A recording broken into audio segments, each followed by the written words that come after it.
Hướng dẫn sử dụng máy hút chân không hàn miệng túi 6 phím cảm ứng. Đầu tiên các bác bấm nút hai bên hông để mở máy. Cho thực phẩm vào máy. Cài lại, ấn xuống, các bác nghe tiếng cạch là được. Đầu tiên là phím VAC.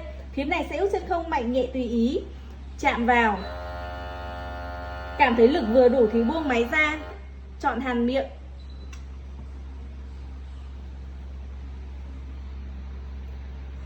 Nút này chỉ cần bấm một lần, khi đèn hết chớp là hàn xong. Nút này chỉ cần bấm một lần, khi đèn hết chớp là hàn xong. Ấn hai bên để mở máy.